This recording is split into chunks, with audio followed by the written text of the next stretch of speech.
જય માતાજી મિત્રો, બધા મજામાં? હાલો મિત્રો, આજ થોડીક જૂની વાતો વાગોળીએ. જૂનો ઇતિહાસ થોડોક સાંભળેલો છતાંય સાંભળીએ, કારણ કે સાંભળેલું તો બધાય હશે જ. મિત્રો, જામનગર ઉપર મેરુભા ખવાસનો રાજ ચાલે. આમ તો મેરુભા રાજભક્ત, દેશભક્ત, પણ કી કારણ બન્યું ઈશ્વર જાણે. સત્તા મેરુભા રે હાથમાં. મેરુભા યુવાન હોય. મેરુભાને મજાક મશ્કરી બહુ સારી લાગે. એટલે આપ સમજો છો કે જેવો રાજાનો સ્વભાવ એવા એના ભાઈબંધો હોય જ. એ ભાઈબંધો ઠેઠ પાછા મંત્રી સુધી હોય, કારણ કે એને પસંદ જ એવા માણસો હોય. અમુક માણસોની મશ્કરીઓ કરવી, નાના માણસો કરે, પછી મેરુભા કને લઈ જાય, પછી ટીખળ કરે, બધા હસે. એમાં મેરુભાના આજે બે પ્રસંગ કહેવા મારે. આપે સાંભળેલા જ હશે, છતાંય આનંદ આવશે, મજા આવશે આપને. એક વખત મેરુભાનો એક દરજી મેરાઈ, એ મેરુભાના કપડાં સીવે. સ્વાભાવિક છે કે હવે રાજાના કપડાં સીવતો હોય તેનો પાવર તો મોટો હોય ને ભાઈ. એમાં એક કવિરાજ ગયા ને કવિરાજે કીધું કે મારા ખમીસ સીવી દે ને. મારા કીધું કે ના સીવાય, મેરુભા બાપુના કપડાં સીવાય છે અત્યારે. કવિરાજ કીધું ઓલ્યા ગોલાના પછી સીવશે, મારા સીવને. અને કવિરાજ આમ છેટા ઊભા ઊભા ગોલો કહો, રૂબરૂ કહો તો માનું, તો હાલ કહી દઉં રૂબરૂ કહું ગોલો, એક વાર નહીં 3 વખત કહું તો કંઈ સીવી દઉં, તો કે સીવી દે ને હાલ મારા ભેળો. મેરાઈએ કપડાં સીવી દીધા. બજારમાં ખબર પડી કે કવિરાજ એને ગોલો કહેવાના છે, અને મેરુભા તો આજ ભડાકે દેશે કવિરાજને. કવિરાજનો કમીઝ સીવાણો, કવિરાજે પહેર્યો, મેરાઈએ ભેગો, આખી બજાર ભેગી, માણસો, વેપારીઓ. મેરુભા કચેરી ભરીને બેઠેલા. એમાં કવિરાજે કીધું ગોલા ગોલા ગોલા, 3 વખત કીધું ગોલા. ગોલા ગોડો હેઠ તે ક્યાંકે નર નમાવ્યા, મોટા ભૂપત છોડે ભેઠ તારા મોઢા ગળ મેરુઆ. મિત્રો, ગોલાનો મતલબ એક અર્થ બીજો થાય, હિંમતવાળાને ગોલો કહેવાય. અને આમ પાછો ગોલાનો બીજો મતલબ થાય. એટલે 3 વખત કહી દીધો ગોલા ગોડો હેઠ તે ક્યાંકે નર નમાવ્યા, મોટા ભૂપત છોડે ભેઠ તારે મોઢે આગળ મેરુઆ. મેરુભા રાજી થયા, કવિરાજને બાજુમાં બેસાડ્યા, અને ખબર પડી કે હું ટીખળ કરવા માટે આ બધું કર્યું હતું. એટલે મેરાઈને સમજાવ્યું કે હવે ધ્યાન રાખજે, આવા કોઈ મોટા વ્યક્તિ આવે, પૂજનીય વ્યક્તિ આવે તો મારો બાનો ન દેવાનો કે આ મેરુભાના સિવાય છે. એટલે મેરુભા ડાયા પણ હતા. બીજો એક કિસ્સો મેરુભાનો.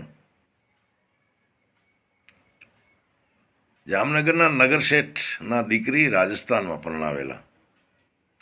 એ નગરશેઠના જમાઈ રાજસ્થાનથી નગરશેઠની દીકરીને તેડવા આવેલા.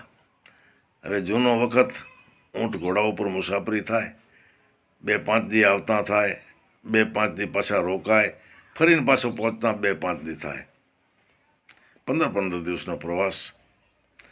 નગરશેઠના જમાઈ જામનગર આવ્યા, એકાદ દી રોકાણા, વિહામો ખાધા. પછી એમ થયું કે બાલ દાઢી કરાવતો આવું, બાલ ઘણા વધી ગયા છે વાળ માથાના. એટલે નાઈ પાસે ગયા, હજામ પાસે. હવે નાઈ મેરુભાને બહુ લાડકો, કારણ કે ટીખળખોર ઘણો, અને મેરુભાને તેવા માણસો પસંદ. નગર શેઠે કહ્યું કે મારા બાલ કાપી આપો ને. એટલે નાઈ આજે અમે કંઈક બાલ તો કાપી આપું, પણ મને શું આપશો? હવે આ નગર શેઠના જમાઈ એમ સમજ્યા કે હું નગર શેઠનો જમાઈ છું, એટલે 5 કોરીની વધારે આશા રાખતો હશે. એટલે કહ્યું હું તમને રાજી કરીશ. એટલે એક નોટબુક લીધી ને કહ્યું કે આમાં લખી આપો કે હું તમારા બાલ દાઢી કરું, તમારે મને રાજી કરવાનો. આમના બાલ દાઢી થઈ ગયા. એ વખતે એકાદ કોરી બાલ દાઢીની હોય એની જગ્યાએ 25 કોરી નગર શેઠના જમાઈ આપવા માંડ્યા. એટલે ઓલે કહ્યું કે 25 શું 5000 કોરી આપો તો મારે રાજી થવું નથી, અને શરત પ્રમાણે તમે લખી આપ્યું છે કે હું રાજી કરીશ. હવે કાં તો રાજી કરો અને નહીં તો હાલો મેરુભા પાસે વાયદા પ્રમાણે મને રાજી કરો. ઓલે કહ્યું કે યાર મારો ધજાગરો નીકળશે, દુનિયા હસશે, હું નગર શેઠનો જમાઈ છું, મહેરબાની કર રાજી થઈ જા. મોઢું ઉતરી ગયું બિચારા શેઠના જમાઈનો. પણ કે તમે જામનગરનો રાજ આપો તો મારે રાજી થવું નથી, અને શરત પ્રમાણે મને રાજી કરો. હવે આ મૂંઝાઈને બેઠો બિચારો, મોઢું ઉતરી ગયું, પરદેશી મહેમાન. એમાં કવિરાજ નીકળ્યા. કવિરાજે કહ્યું કે બાબર મારી દાઢી કરી આપો ને. એટલે કહ્યું કે ભાઈ દાઢી તો કરી આપો, પણ અમારો આ ફેંસલો થઈ જાય, મેરુભા બાપુ પાસે જઈએ છીએ, શરત પ્રમાણે શેઠ મને રાજી કરે ને મારે થવું નથી. હવે કવિરાજને કમત આવી એટલે કહ્યું કે હું તમને રાજી કરીશ, આને મૂકી દો. હવે આ બાબરને એમ થયો કે બરાબર કવિરાજ રોજ સિંહાસને બાજુમાં બેસે છે મેરુભાની, આજ બરાબર નીચા દેખાડો. એટલે કહ્યું તો કવિરાજ તમે લખી આપો કે હું તમારી દાઢી કરીશ, તમે મને રાજી કરશો. કવિરાજ કહ્યું હાલ લખી આપો. દાઢી થઈ ગઈ. કવિરાજે કહ્યું બાબર આ 500 તને કોરી આપે છે, લઈ લે, રાજી થા. 25 કોરી હું આપું, નહીં તો મારામાં ત્રેવડ છે, હું તને રાજી કરી દઈશ અને તને મળશે કાંઈ નહીં. પણ આ બાબરને એમ થયું કે માંડ કવિરાજ ઘામાં આવ્યા છે. એટલે કહ્યું કવિરાજ મારે રાજી થવું નથી, અને શરત પ્રમાણે મને રાજી કરો, નહીં તો હાલો મેરુભા બાપુ પાસે. કવિરાજ કહ્યું હાલો. હવે આ તો ભાઈ દેવી પુત્ર રસ્તામાં હાલતા બધું વિચારી લીધું, શું બોલવું છે, ક્યારે બોલવું છે. મેરુભાની કચેરીમાં ગયા, આશાપુરા માની જય બોલાવી, મેરુભાને આશીર્વચન કહ્યા. અને ઓલા બાબરને બોલવા ન દીધું એના પહેલાંથી જ કવિરાજે કહ્યું મેરુભા મહારાજ આપને આટલા વર્ષો પછી માતાજીની કૃપાથી કુંવરનો જન્મ થયો આપના ઘરે, આપના ઘરે પારણું બંધાણું છે, જામનગરની પ્રજા બધી રાજી છે, એ આપના પુણ્યથી છે. અને બધી પ્રજાને કહ્યું ભાઈ તમે બધા રાજી છો ને? એટલે કહ્યું કે હા રાજી છે. પછી ઓલા બાબરને કીધું એટલે તું રાજી છે કે નારાજ છે? હવે જો કે હું નારાજ છું તો ઉવાનું વાઢી નાખે મેરુભા. એટલે કહ્યું હું રાજી છું. 1 વાર કે 7 વાર? અરે કે 7 વાર નહીં, 25 વાર રાજી છું. જા કે હવે તને 1 રૂપિયો દેવો નથી. મિત્રો, ચતુર બોલી ચારણા, રીતિ રાજપૂતા, નાવો ધોવો નાગરા, આસન અવધૂતા.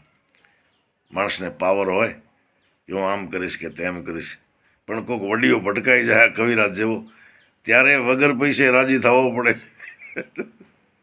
તો આજની આ થોડી હાસ્ય કથા આપે સાંભળેલી, છતાંય થોડીક મેં આપને સંભળાવવાની કોશિશ કરી. કેવી લાગી કોમેન્ટ કરજો. જય માતાજી.